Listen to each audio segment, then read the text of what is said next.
This is the way they came from the manufacturer. Subtle difference, but makes all the difference from what we've seen. What we've done here is brought this up a couple notches and stored it that way. What that does is it brings this top telescoping piece up. It creates a hole down here. It has to be second up because we can't access this one. It allows us to pin this hole, and then that's going to create, it's not going to grab the bottom end. If we unpin this right here, if we unpin this one up here, bring it all the way up and repin it, we've repinned the bottom portion of this top telescoping. So it becomes problematic. So let me demonstrate real quick. With this way right here, I can unpin once, slide all the way up,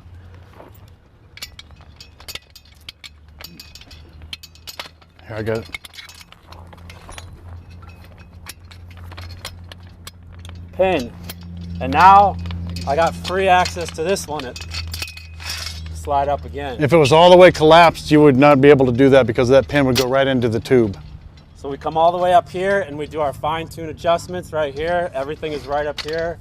And with one unpin, pin, another unpin and pin, we got it where we want it, as opposed to a double unpin, and now neither one of these are secured, and so we're working with two sliding parts, and we come up with all types of crazy configurations. This is also good for the back side. What we saw here is we ended up with these two sections double pinned right here. Neither one of these is double pinned, so if we have to come back down in the instance we had just now, unpin it, make a fine-tune adjustment.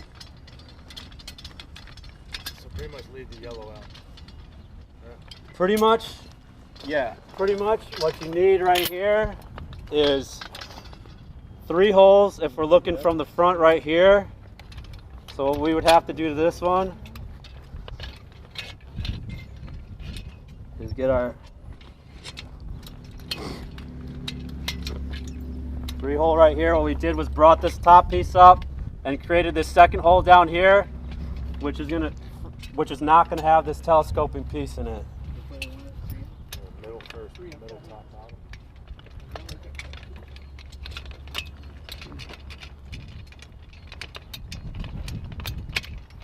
So that would be optimal setup right there. There's a couple of things that happen.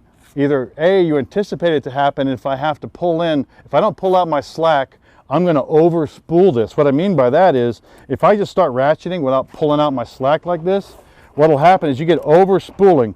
This is the spool. If you get 5 turns on this, what happens is the spool will get into this spring that's right here. This is a spring. It'll get into that and it'll be really hard to do. And if you still need to pull in more, you can't pull it in, or you can't tension the tension buttress because you didn't pull out the slack. It's really important to pull out 100% of the slack before you start this operation. So pull out the slack, okay? Pull it back toward where the strut is. Now if I don't do that and I over spool, I'll keep this nice and straight here, and I over spool this. So here, somebody hold this straight for me.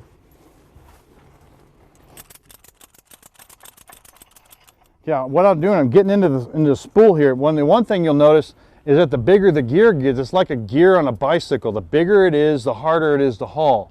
That's how you know you're getting too much on there. Plus, it gets into the spring and then it won't haul anymore. So the only way, if you over spool, the only way to do that is you have to relieve it either by putting another strap in or picketing, okay, and then resetting this and tensioning it up again. All right. So if you're going to reset, here's the way to do this. So I've gone to this. It's called free spool. When you free spool, you open the ratchet all open, pull 2 straps, pull 1 strap to take out the slack, okay, and then start again. You want at least 1.5 turns on here, because if you have metal showing, it's still friction out. So this is called side spooling. And you can see that it gets automatically gets right into the gears, and then the only reason this happens is you're not paying attention. You have one job when you're sitting here in a haul system, and that's to haul it, make sure it hauls in properly. If this happens, it's like you're wasting my time or their time, whoever's in here, by side spooling like this. But the same relief is the same. So if I get in sideways, I free spool, straighten it out, pull 2, okay, pull 1, and then 1.5 turns at least on this.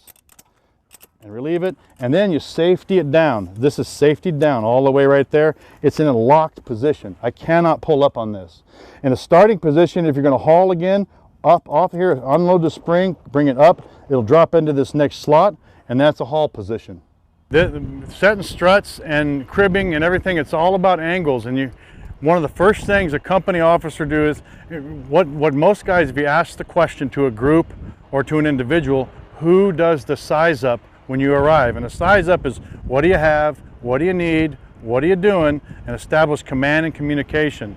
If you ask a group, they often say the company officer, but in reality is that we all do a size up based on our position and our task. And one person generally do it over the radio.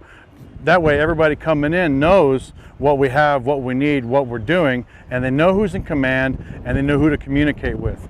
So, but we all need to be safe, efficient, and fast, and it's all about the angles. So when I step off, I'm thinking, what angles is the car in?